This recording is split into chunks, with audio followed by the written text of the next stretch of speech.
Une décision prise depuis longtemps, mais maintenant ils sont au cœur du sujet, au cœur de la souffrance, on va dire.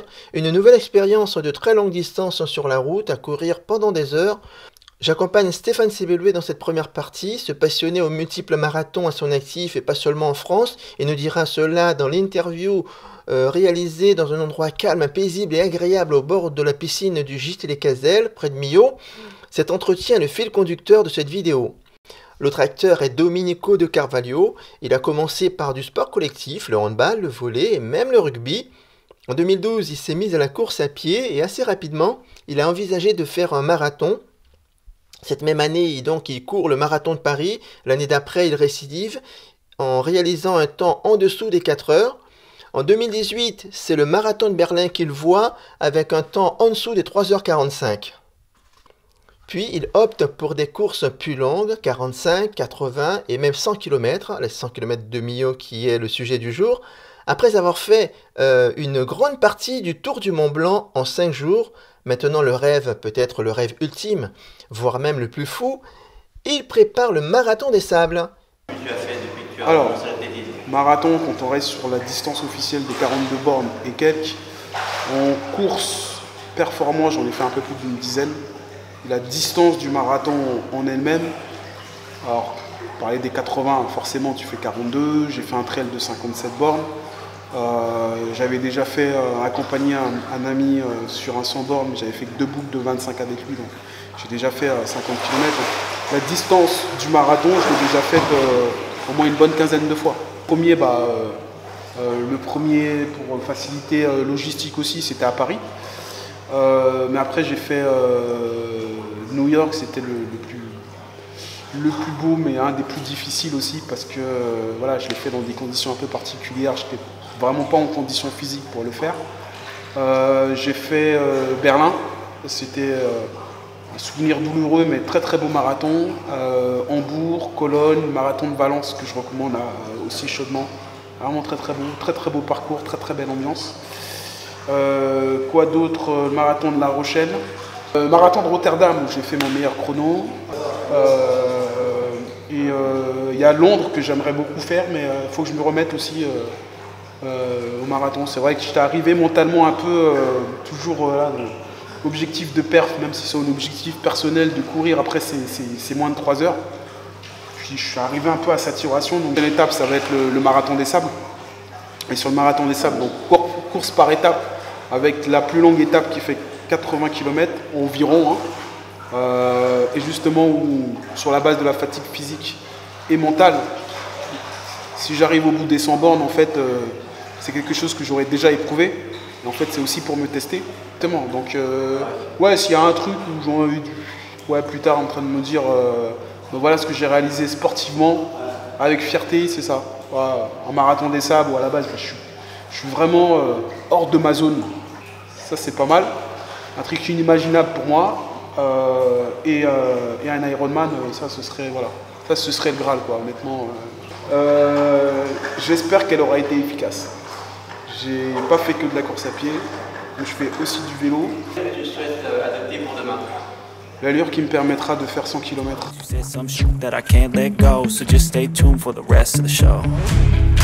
So have you ever felt betrayed? Switches how you see things, realize something needs change. Alors moi j'ai pratiquement toujours fait du sport. J'ai commencé l'athlétisme en Guyane, à Saint-Laurent-du-Maroni. Alors école d'athlé classique, hein, on touchait un peu à tout. Alors, que ce soit, enfin j'ai fait pas mal de cross, du demi-fond. Je parle de ça, j'avais 10-11 ans. Hein. Mais je prenais du plaisir, mais je gagnais pas de course. Par contre, quand on est passé sur le sprint, là j'étais devant. Donc du coup, comme tout gamin, t'aimes gagner. Donc je dis pas que j'étais forcément ultra performant sur le sprint. Puis après, vu mon gabarit, de toute façon, ça s'est fait presque naturellement. Donc je me suis spécialisé sur le sprint, quoi.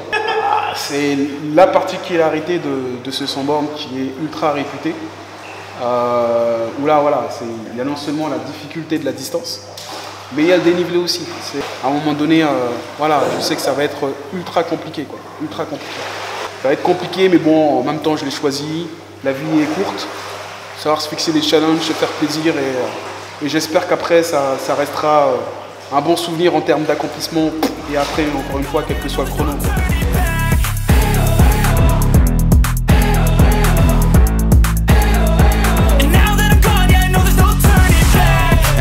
Take smoke, I'ma poke a hole through you, choking's overdue. Come at me and you won't get any older, dude. Crack your holder too. Heating up inside of me, blood so violently. Thanks for trying me. Dominique Houet est parti prudemment, comme à son habitude. Il avance doucement mais sûrement. Il nous rejoint au niveau du kilomètre 76 environ à Saint-Afrique. En ce moment-là, depuis déjà plusieurs heures, les deux acteurs sont au courage. Le mental est désormais leur moteur. Ils avancent tantôt en courant, tantôt en marchant, comme le font beaucoup d'autres. Chaque pas est une infime fraction, je dirais, de la distance qui reste à parcourir. Arnaud et moi, nous sommes quasi toujours à leur côté pour assurer notre mission d'accompagnateur chargé d'éléments qui leur sont nécessaires. Il est déjà bien tard, là on file en direction de l'arrivée et moins de 20 km à parcourir. Il y en a qui en montent encore, une image qui leur remonte le moral probablement.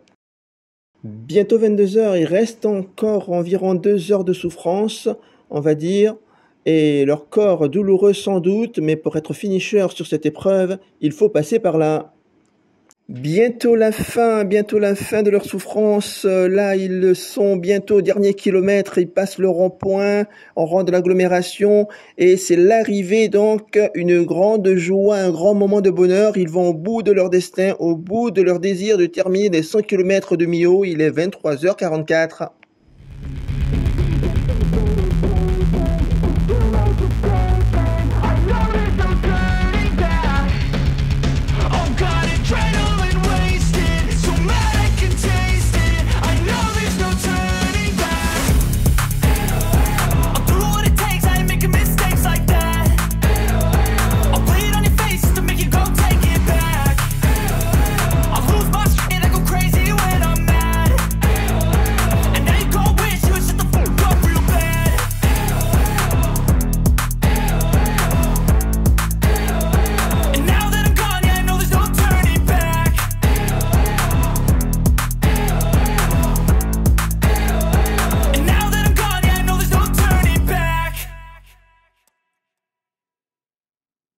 Autre point positif et non des moindres, c'est qu'un événement comme ça se vit à plusieurs.